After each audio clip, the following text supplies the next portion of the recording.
어느 교회에 집사님 몇 분 이야기를 합니다.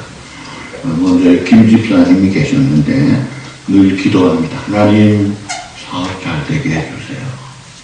건강하게 해주세요. 내 아들 대학 가서 취직 잘하고 결혼 잘하게 해주세요. 자, 이분의 관심은 늘 하나님보다는 자기 가족, 세상의 성공입니다. 그래서 예배를 드려도 하나님께 영광 돌리기보다 늘 자기가 얼마나 잘 될까 여기에 관심 있고, 설교를 들어도 예수 믿으면 건강하고 복을 받는다면 은혜를 받는데 그렇지 않은 것은 은혜를 못 받아요. 그래서 부자가 되고 건강하면 신앙이 좋은 거로 생각하고, 병들고 가난하면 신앙이 없는 거로 생각합니다. 그런가 하면 또 이 집사님이 계셨어요. 이분은 그 반대예요. 하나님, 나는 세속적인 거 원치 않습니다. 물질도 건강도 필요 없습니다. 영적인 복만 주십시오. 그런데 이 집사님은 늘 불안하고 또 모든 짐을 지고 가는 모습이 늘 피곤한 짝이 없어요. 그런가 하면 박 집사님, 이분은 하나님 건강 주시면 제가 약한 사람 돕고 싶어요. 하나님 물질 주시면 구제하고 싶어요. 좋은 영향 끼치고 싶어요. 내가 좀 어려워도 더 주님 바라보고 싶어요. 그러면서 초점을 주님께 맞추고 나가니까 고난 속에서도 하나님 앞에 쑥쑥 가까이 나갑니다. 그런데 하나님은 이 박 집사님을 들어서 쓰시더라고요. 자, 첫 번째 사람. 현실적으로 건강하고 부유하고 모든 일이 잘 되는 것만 추구하는 사람. 이 사람은 현실적으로 어려움을 당할 때 넘어집니다. 교회 안 나갑니다. 안 나가 거꾸로 뭐해? 가난 소도가 되는 거예요. 안 가요? 예수님의 마음밭 중에 돌짝밭이에요. 그러면 두 번째 사람은 기도의 균형과 신앙의 밸런스를 잊어먹었어요. 영혼만 하는데 정작 예수님의 주기도문에도 너희에게 일용할 양식을 주옵시고 기도하라고 했는데 그럼 기도하지 않아요. 그걸 세속으로 잘못 오해한 것입니다. 하나님이 이 땅에 오셔서 가난한 자 그냥 두지 않으셨어요. 특별히 병든 자, 제일 많은 시간을 환자들에게 보내셨어요. 그걸 무시하면 잘못돼요. 그것만 위하면 그것도 문제지요. 세상에서만 잘 되는 것 원하는 것을 번영실험이라고 합니다. 캘리포니아 복음이라고 해요. 틀렸어요. 두 번째는 또 세속적인 것으로 오해하는 것. 이것도 잘못된 거예요. 진짜 복은 하나님 앞에 나아가는 것입니다. 여호와를 가까이 하니 내게 복이라. 그래서 주님이 나와 함께 하신다는 이 임재의 확신, 그 축복을 누릴 때 임재하신 주님이 슬플 때 눈물을 닦아주시고 사막에 길을 열어주시고 큰 일을 행하시는 주님과 동행할 수가 있어요. 구약시대는 눈에 보이는 것으로 축복을 말씀하셨어요. 근데 신약에 와서는 본질을 이야기하면서 근본을 이야기하면서 영혼이 잘 되고 그 다음 범사가 잘 되고 강건한 복을 주시고 심령이 가난한 자가 복되다. 우리가 신앙생활을 항상 성경 말씀대로 해야 됩니다. 세상 형식대로 하는 게 아니에요. 성경 말씀대로 할 때 이것이 축복이고 이것이 건강한 신앙생활이고 성숙한 신앙생활입니다. 이 사도신경이라는 것이 성경의 핵심을 고백하는 거예요. 얼마나 중요한지 모릅니다. 자, 오늘은 그 사도신경 중에 죄를 사하여 주시는 것과 이 부분에 굉장히 중요한 부분이에요. 이 죄 때문에 문제가 오고 예수님이 오시고 십자가에 달리시고 부활승천 다시 오시는 거예요. 이 죄 문제가 신앙생활의 핵심 문제예요. 자, 세상에서는 죄를 지어서 잡혀가지고 법원에서 판결받으면 감옥 갑니다. 감옥에 생을 살다가 이제 다 살면 이제 석방이 돼요. 석방이 된 마중 나온 가족이나 친지들이 만나서 즐겁게 만난 다음에 뭘 하나 먹이는 게 있어요. 뭐예요? 예. 안 먹어봐서 모르겠네. 두부를 먹입니다. 그 이유가 두 가지예요. 감옥 생활하면서 감옥은요, 국가 예산에서 가장 마지막에 남을 때 가는 데가 감옥이에요. 그래서 어느 나라나 감옥은 형편이 없어요. 그래서 미국은 그 중에 좀 나아요. 형편없는 나라 보면요, 감옥이 비참하게 그지 없습니다. 그래서 몸이 다 축이 날 때, 왜요? 영양이 공급이 안 돼요. 그래서 고단백 영양, 그러면서 비싸지도 않은 두부를 먹이는 거예요. 영양 보충해라. 또 하나 의미가 뭔지 아세요? 두부는 겉과 속이 다 하얗습니다. 이제는 좀 깨끗하게 선량하게 좀 마음 잡고 살아라. 그런 의미가 있어요. 자, 그래서 이제 출소를 해요. 혹은 내가 뭐 잘못해서 벌금을 내요. 그러면 끝나는 것 같은데 내 속에 죄책감이 있어요. 감옥 갔다 나오면은 전과범이라는 쪽지가 따라붙어요. 그래서 전과범으로 나와가지고 출소를 해서 직장에 가도요, 전과범이라고 알려지면 취직이 안 돼요. 갈 데가 없어요. 그래서 다시 범죄에 또 가다 나오고, 그래서 가중처벌을 받고 악순환을 하는 거예요. 자, 그런 사회 속에 사는 사람들에게 당신은 죄인입니다. 이러면요, 아주 기분 나쁩니다. 무슨 소리를 하는 거냐, 기분 나쁘게. 내가 무슨 죄인이야? 그런데다가 의인은 없나니 하나도 없습니다. 이러면요, 아주 불쾌해요. 근데 여러분 아십니까? 기독교의 신앙은 내가 죄인인 것을 자각하고 인정하는 것에서부터 출발합니다. 예수님이 이 땅에 오신 것도 의를 찾으러 오신 것이 아니라 죄인입니다 하는 자를 찾아서 회개하고 용서해서 영생을 얻도록, 그래서 예수님이 오신 거예요. 이 죄를 깨닫고 인정하고 자백하고 나는 할 수가 없습니다. 그래서 내 죄를 해결하신 유일한 내 죄를 씻어주신 예수 그리스도를 구주로 믿는 이것이 참된 신앙인의 출발이다 이거예요. 출발만이 죄를 깨닫고 회개하는 게 아니라 회개가 부흥까지 일어나게 하는 거예요. 1908년 평양 대부흥운동도 길성주 목사님의 그 장로님이셨죠. 그분의 한 회개를 통해서 성령 역사에서 온 성도들이 같이 회개하면서 부흥의 역사가 일어나더라고요. 회개가, 나는 신앙생활하면서 회개한 적이 없어. 그러면요, 그 사람은요, 아직 참된 크리스찬이라고 말할 단계가 아니에요. 주기도문에도 우리가 우리에게 죄 지은 자를 사하여 준 것 같이 우리 죄를 사하여 주옵시고, 주기도문에 그 기도가 나오잖아요. 죄 용서를 받아야 되는 거예요. 그러기 위해서 남도 용서할 줄 알아야 되는데, 먼저 용서받는 것이, 이것이 있어야 그 다음에 하나님의 자녀의 삶을 시작한다 이거예요. 한 번은 예수님이 성전에 가셨을 때 두 사람을 보셨어요. 누가복음 18장 이야기입니다. 한 사람은 바리새인이고 한 사람은 세리였어요. 바리새인들은 사람들에게 존경받고 나쁜 그런 모습들이 별로 없는 모습이에요. 모범적인 삶을 사는 사람으로 인정받아. 그러나 세리는 당시에 로마 학정을 받을 때 그 로마에게 정권에 아부하면서 동족을 착취하는 매국노의 공인된 죄인이었어요. 그 두 사람이 기도하는 내용을 예수님이 이렇게 설명하십니다. 먼저 바리새인이 기도합니다.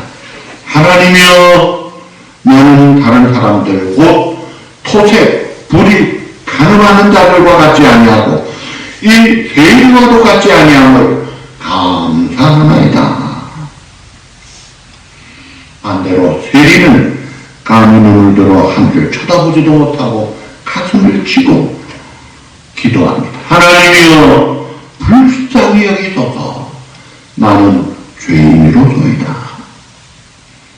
두 사람의 기도를 말씀하시면서 예수님은 두 사람 중에 이 바리새인이 아니라 세리가 하나님의 사죄에 은총을 입고 인정을 받더라는 거예요. 세상 사람들의 상식과 성경이 말하는 기독교의 진리는 크게 달라요. 사람들의 눈에는 바리새인이 선량하게 보이죠.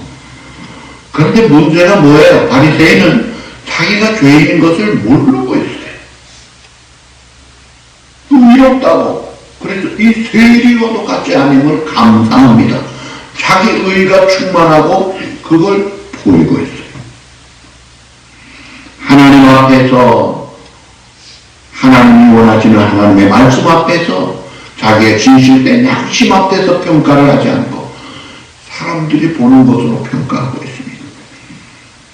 반면에 세리는 아주 못된 짓을 하다가 깨닫고 이제 눈물을 흘리며 회개를 할 때 예수님은 바리새인을 오히려 책망하시고 세리 의인으로 인정하시는 거예요. 그러니까 우리가 하나님 앞에 나올 때 신앙생활은 내가 어떻게 살았느냐도 중요하지만 중요한 것은 내가 하나님 없으면 안 됩니다. 나는 죄인입니다. 그 죄인이라는 것을 인정하고 깨닫고 용서를 비는 그런 자를 찾고 씻어주시고 의롭다 하시고 사용하시더라고요. 그러니까 우리가 죄를 깨닫고 하나님 용서해 주십시오 하는 게 얼마나 중요한지 모릅니다. 왕이 감옥을 순찰을 합니다.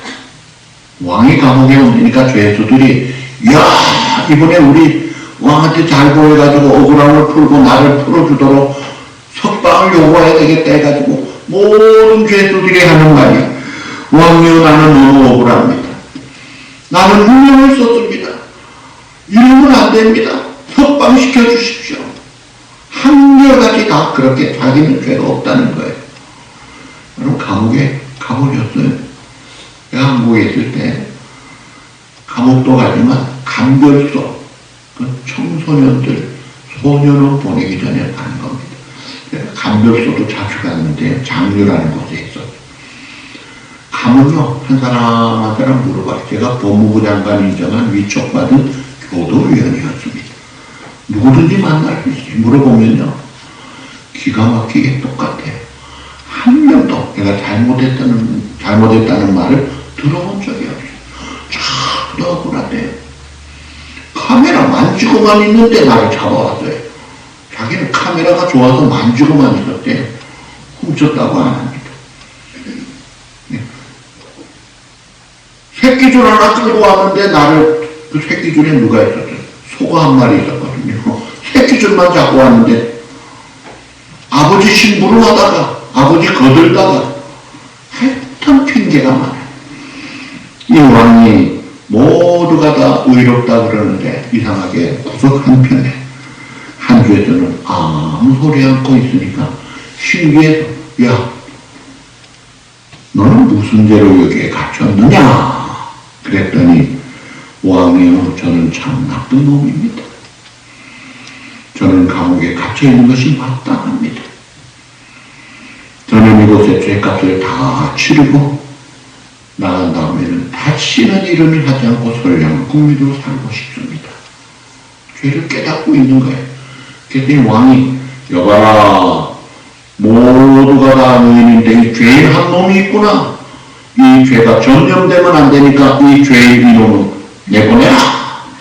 죄인만 석방됐다는 그런 이야기예요. 모두가 자기 의가 충만하고 자기 달란 맛에 네, 아닙니다. 나는 죄인입니다. 찾기가 쉽지가 않아요. 예수님이 뭐라 그러셨어요? 내가 누구를 부르러 왔다고요? 죄인을 부르러 왔다 했는데 의인을 부르러 온 줄 알고 주님 내가 얼마나 잘했습니까? 이러고 있다 했어요. 의사가 환자에게 필요해요? 건강한 자에게 필요해요? 환자에게 필요해요. 의사가 건강한 자에게 필요 없듯이 나는 의롭다는 자들에게는 상관이 없느니라. 그래서 병원에 왜 갑니까? 내가 병이 있어서 치료받을 때 가는 거잖아요. 물론 검사라도 가지만 치료받기 위해서는 내가 병이 있다는 것을 인정하고 가야 되는 거잖아요. 여러분, 죄라는 게 뭔지 아세요? 사망에 이르는 병입니다. 사망에 이르게 하는 병이 죄라는 거예요. 로마서 6장 23절 뭐라고 했어요? 죄의 삭은 사망이니 죄의 값은 죽음이더라 이거예요. 성경이 죄를 어떻게 말씀하느냐? 성경이 죄에 대해서 어떻게 말하는지를 바로 알아야 하나님 앞에서 죄 해결하는 방법을 찾을 수가 있습니다. 질문합니다. 죄가 어떻게 세상에 들어왔습니까? 그게 창세기에 나와요. 창세기에 하나님이 세상을 창조하시고 좋았더라 하다가 마지막 날 하나님의 상태로 사람 창조하시고 나서는 그냥 좋았더라고 하지 않고 어떻게 해요? 심히 좋았더라. 그러면서 하나님이 사람에게 아담에게 계약을 맺었죠. 이게 행위 언약이에요. 아담아, 에덴 동산에 있는 모든 식물은 다 먹되 선악을 알게 하는 나무의 열매는 먹지 마라. 내가 먹는 날에는 반드시 죽으리라. 아담이 하나님으로부터 모든 권리, 혜택, 자원 다 언리미티드한 자원이 다 먹고 누릴 수 있도록 하죠. 딱 하나 중앙에 선악을 알게 하는 나무는 씹어 이거는 먹지 마라. 먹으면 반드시 어떻게? 죽는다. 그 말은 다시 말하면요, 너는 세상을 창조한 조물주는 아니야. 내 대리자로 내가 너에게 세상을 줄 테니까 내가 세상을 정복하고 다스리고 충만하고 경작하라. 그러나 너는 조물주가 아니니까 그 증표로 내 말에 순종을 해야 돼. 그 하나가 선악과 먹지 말라는 거예요. 그런데 하나님께서 이 명령을 아담에게 한 다음에 사탄이 뱀을 통해서 하와에게 접근합니다. 그리고 유혹합니다. 뭐라고 질문하느냐면 하나님이 참으로라는 말을 붙여요. 참으로 모든 나무의 열매를 먹지 말라 하시더냐. 모든 나무 이 덫이라는 거예요. 즉 거짓말하는 건 아니에요. 그냥 질문이니까. 질문이면 상대방이 방어를 하지 않죠. 그냥 듣는 거죠. 근데 참으로 진짜로 모든 나무 열매 먹지 말라고 하느냐. 그랬더니 하와 말이 선악을 알게 한 나무의 실과의 열매를 만지지도 말고 자기 생각으로 하나님은 만지지도 말라고 했어요? 전혀 안 하죠. 그 다음에 뭐라 그래? 반드시 죽으리라고 했는데 죽을까 하는 거야. 하나님의 말씀이 벌써 달라진 거예요. 물론 하와에게 하나님이 직접 이 명령을 내리지 않고 하와가 창조되기 전에 아담에게 이 명령을 내리셨어요. 그래서 하와는 남편으로부터 이 엄명을 들었어요. 아담이 잘못 전했는지 하여튼 간접적으로 들으면 문제가 생깁니다. 그래서 우리가 은혜를 받으려면 직접 말씀을 들어야지 통해서 들으면 이게 먼저 부족한 거예요. 어쨌든 이 아담이 자기가 먹고 그거 먹기도 전에 벌써 보암직스럽고 먹음직스럽고 지혜롭게 할 만큼 탐스러우니까 아이고 저것도 먹지 뭐 하고 먹었어요. 그래서 사랑하는 남편 아담 같이 먹었어요. 그렇게 해서 이 죄가 이 세상에 쑥 들어왔습니다. 그러니까 첫 번째 범죄는 마귀에게 쏘가서 그 거짓말에 마귀가 뭐라 그래요? 결코 죽지 아니하리라. 먹으면 너희 눈이 밝아져 하나님같이 될 거야. 거짓말에 하와를 아주 위하듯이 축여 세우듯이 하는 요 말에 쏙 넘어가구나. 그래서 이 인간이 죄를 지었는데 이 범죄의 근본이 뭐냐면 하나님 명령에 불순종한 것이다 이거예요. 그래서 첫 번째 아담, 인류 대표 아담이 범죄함으로 이 땅에 죄가 들어오고 죄값으로 죽음이 덮여졌어요. 그것이 로마서 5장 12절 우리 다 같이 보시죠. 한 사람으로 말미암아 죄가 세상에 들어오고 죄로 말미암아 사망이 들어왔나니 이와 같이 모든 사람이 죄를 지었으므로 사망이 모든 사람에게 이르렀느니라. 아담의 죄로 죄값을 죄책을 뒤집어 쓰고 죄성을 가지고 태어나게 돼 이것을 오리지널 원죄라고 합니다.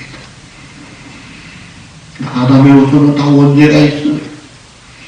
그래서 예수님이 둘째 아담으로 이 땅에 오실 때 아담의 후손으로 오지 않고 성령으로 잉태하여 동정녀 마리아의 몸을 빌려 오신 거예요.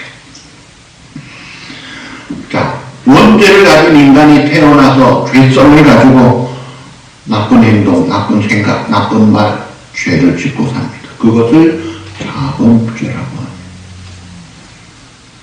그러니까 죄가 무엇이냐? 한마디로 불순종이 죄예요. 하나님이 좋았더라 한 세상에 하나님이 보시기에 좋지 않았더라로 바꾸는 것이 죄예요. 하나님의 뜻, 하나님의 생각을 잘 모르고 내가 좋아하는 뜻, 하나님의 뜻과 맞지 않는 잘못된 생각, 말, 행동 이것이 죄예요. 무지함도 죄를 가져오고 교만함도 죄의 큰 원인이 되고 불순종이 결정적인 죄가 되는 거예요. 그러니까 죄는 무슨 습관이나 도덕 이런 것이 아니라 근본적인 문제는 조물주 하나님의 지음받은 피조물 인간이 조물주 하나님의 질서와 명령을 따라야 되는데 그 질서를 어기는 거예요. 그러니까 하나님께 대한 범죄 이것이 인간의 근본 문제예요. 가장 긴급한 문제다 이거예요. 이걸 해결해야 돼요. 성경에서 가장 큰 죄가 무엇이라고 합니까? 성경이 가르치는 가장 큰 죄는 살인일까요? 간음일까요? 도둑질일까요? 거짓말일까요? 사기치는 건가요? 가장 큰 죄는 하나님을 믿지 않는 죄다 이거예요. 하나님을 믿지 않는 죄. 근본적인 죄입니다. 그런데 이 세상 법정에서는 하나님 믿지 않는 죄를 죄로 취급하지도 않습니다. 사람들도 죄로 여기지 않아요. 나는 모범 시민인데 떳떳한데 근데 문제는 뭐예요?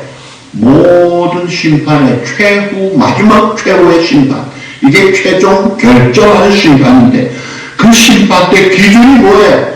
세상 법이 아니에요. 미국 법, 대한민국 법이 아닙니다. 그때 하나님 앞에 설 때 그 법은 하나님의 법을 따라합니다. 그 하나님의 법을 따라 심판을 받게 될 때 나는 몰랐는데 해도 끝나는 거예요. 이를 갈며 슬피우로도 때는 지나가 버리고 말입니다. 그래서 우리가 이 땅에 살면서 하나님의 뜻이 무엇인가 이게 최우선적으로 늘 추구해야 돼요. 그래서 로마서 12장 2절 뭐라고 했어요? 너희는 이 세대를 본받지 말고 오직 마음을 괴롭게 함으로 변화를 받아 하나님의 선하시고 기뻐하시고 온전하신 뜻이 무엇인지 분별하도록 하라. 그리고 구체적으로 하나님의 뜻은 이것이니 하고 말한 게 데살로니가전서 5장 16절에 18절 우리 다 같이 보시죠. 항상 기뻐하라. 쉬지 말고 기도하라. 본에 감사. 이것이 그리스도 예수 안에서 너희를 향하신 하나님의 뜻이니라. 분명히 나오잖아요. 하나님의 뜻은 이것이니 뭐예요? 기뻐하라. 쉬지 말고 기도하라. 범사에 감사하라. 또 하나님의 뜻은 이것이니 너희의 거룩함이니라. 너희의 온전함이니라. 이런 확실한 하나님의 뜻을 깨닫고 이건 내게 주신 말씀이다. 그래서 내 마음에 새기고 그 말씀 따라 살면 역사가 일어나는 것입니다. 내 아담과 하와는 불순종합니다. 그래서 죄를 지음으로 하나님의 진노가 임합니다. 아름다운 하나님의 상이 다 파괴되고 사람이 죄짓기 전에는 성령을 모신 성전이었는데 망가지고 나고 토탈 디프라바티 전적 부패 타락되고 난 다음에는 사탄의 소굴이 된 거예요. 아주 순간 죄성이 풍족하게 됩니다.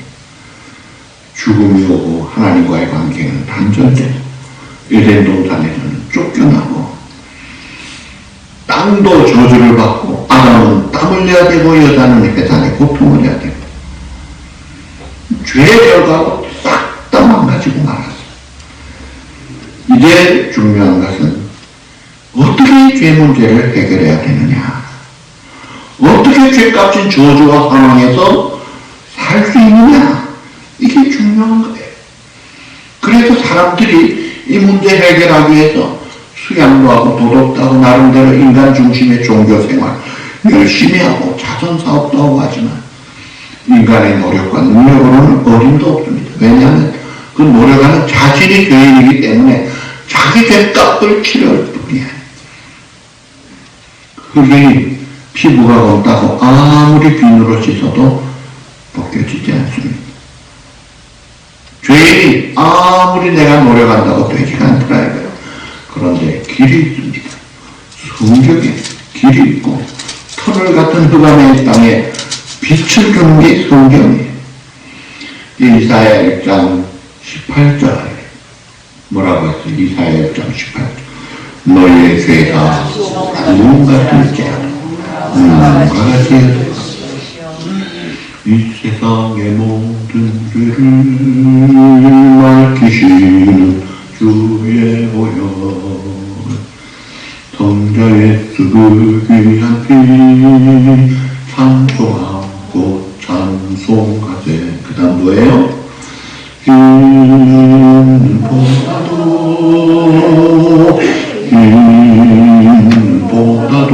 힘보다도 주의 흘리신 보혈로 이게 씻어주옵소서. 주님의 피가 덮어질 때 너희 죄가 주홍 같을지라도 진홍같이 붉을지라도 눈과 같이 여질 것이요 양털같이 이게 되리라.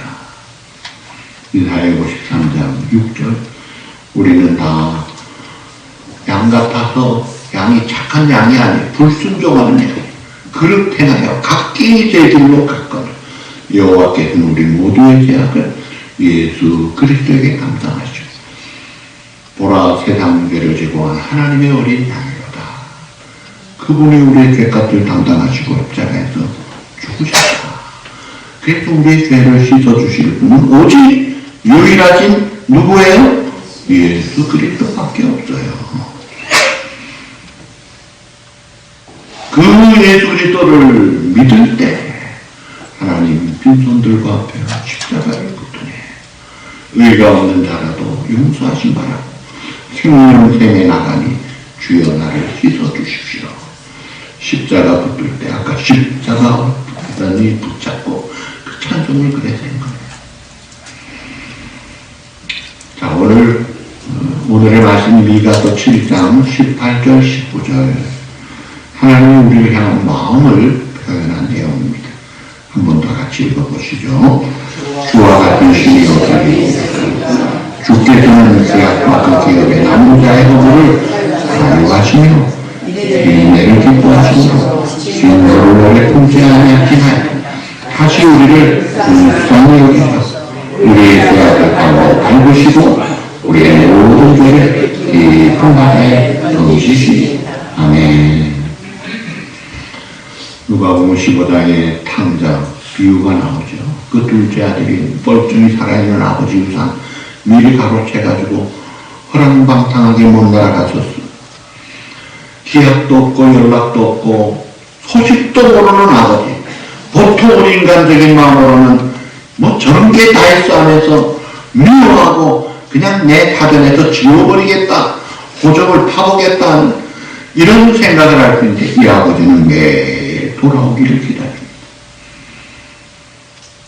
돼지치는 쥐없는 열매로도 배를 굶고 있는 이 아들이 아버지 집에 품꾼만 해도 잘 먹고 잘 사는데 나는 뭐냐 깨닫고 하늘과 아버지께 죄를 지었사. 이제는 내가 아들이 아닙니다. 품꾼이 하나로 받아줘도 감당할 수가 없는 축복입니다라고 돌아옵니다. 그리고 돌아와서 아버지, 내가 하늘과 아버지께 죄를 지었사. 나를 아들이 아니라 품꾼이 하나로 받아주십시오. 근데 아버지는 거짓골로 온 그를 그대로 받아주지요. 묻지도 않지요. 왜요? 돌아왔으니까. 깨닫고 하나님 앞에 눈물로 자백하니까 울을 필요가 없어요. 회개하는 자의 과거를 묻지도 않으시고 그대로 용서하시는 주님. 그 아버지 앞에 우리가 죄를 지었으면 그 모습 그대로 나가기만 하면 돼요. 사도 바울의 과거가 아주 못됐잖아요. 스데반을 죽이고 믿는 자들을 잡아 죽이는데 앞장섰던 그가 예수 믿고 회개하고 돌아온 다음에 용서받은 이 죄사함의 확신을 가지고 큰 소리를 빵빵 친 내용이 로마서 8장입니다. 거기에 자기가 이제 하나님 앞에 회개하고 용서받은 확신을 가지고 있으니까 질문 형식으로 큰 소리를 치고 있어요. 로마서 8장 31절 만일 하나님이 우리를 위하시면 누가 우리를 대적하리요? 33절 누가 우리 하나님의 택하신 자들을 고발하리요? 34절 누가 정죄하리요? 35절 누가 우리를 그리스도의 사랑해서 끊으리요? 죄사함에 확신을 가지니까 사도 바울이 죄책감에 시달리지 않습니다. 오히려 큰 소리 빵빵 치면서 율법아 너의 쏘는 게 어디 있느냐, 사망아 너의 이기는 게 어디 있느냐, 사탄아 나와봐, 하나님이 나를 위롭다 하셨어. 무슨 소리 하는 거야? 사탄의 특징은 고소 고발하는 게 특징이에요.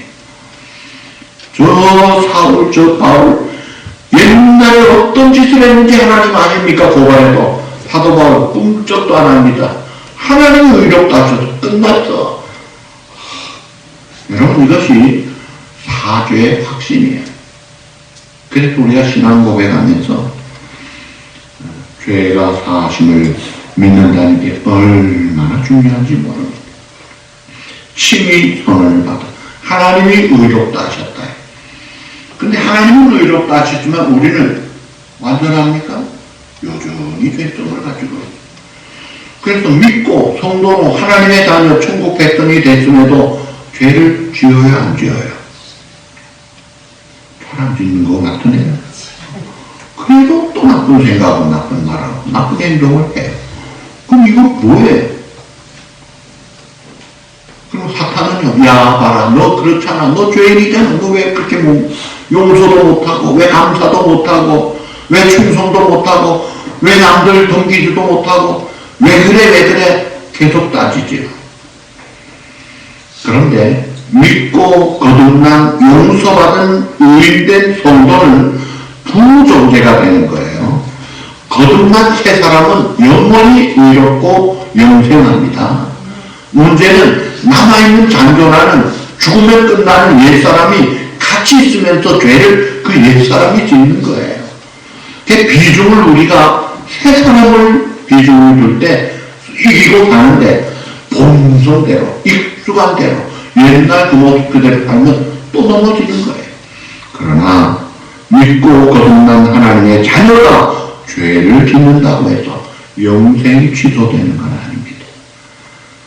하나님의 자녀의 신분이 마귀 자녀로 바뀌지는 않습니다. 문제는 내가 죄를 지으면 영생과 신분은 관계없지만 두 가지가 문제예요. 하나는 하나님과 나와의 관계가 기쁘지가 않아요. 즐겁고 풍성하지가 못해요. 왜요? 죄를 지으면서 뭐가 풍성해요? 죄를 지으면서 뭐가 기뻐요? 관계가 기쁨이 없으니까 신앙생활이 맥이 빠져요. 즐겁지가 않아요. 그 죄 때문에 그래요. 그 죄 문제 해결하면 회복이 됩니다. 또 두 번째는 구원은, 영생은 하나님의 자녀와 천국을 은혜로 값없이 선물로 그냥 주셨어요. 그러나 상은, 복을 잘해야 받는 겁니다. 근데 내가 죄 지은 게 잘한 거예요? 잘못했잖아요. 그러니까 상이 날아가는 거예요. 복이 날아가는 거예요. 그래서 그걸 회복하도록 하나님이 회개하는 것을 열어주신 거예요. 뉘우치기만 하는 것이 아니라 뉘우칠 때자에 돌이킬세. 그래서 변화를 주고, 하나님 다윗이 가능한 죄를 지었지만 눈물로 침상을 띄우고 변화되고 나니까 너는 내 마음에 합한 자라며 최고로 올려주시잖아요. 그래서 회개가 중요한 것입니다. 자, 오늘 신앙 고백에 죄를 사하여 주시는 것과 이 부분을 생각했어요. 하나님, 나는 죄인입니다. 다른 사람 말 안 해도 내가 죄인인 줄을 각자가 다 압니다. 빈손들과 날맞게 나가서 내 죄를 씻어서 주님을 나의 죄값을 지르신 유일한 나의 구주로 믿습니다. 아멘. 그럴 때 정말로 믿어? 그럼 내가 용서해 주마 하고 거듭난 의인이 되는 거예요. 의인이 된 우리가 또 죄를 짓고 살 때 회개함으로 죄 사함에 확신을 가질 때 이제 자유함을 얻고 평안과 기쁨과 즐거움을 가지고 소망 중에 힘차게 사는 겁니다. 오늘 이 사도신경의 중요한 죄를 사하여 주시는 것을 믿는 자답게 죄 회개함으로 용서받은 자의 기쁨을 가지고 풍성한 삶을 살고 빛을 발하는 복된 우리 모든 성도의 복음 되시기를 주님의 이름으로 축복합니다.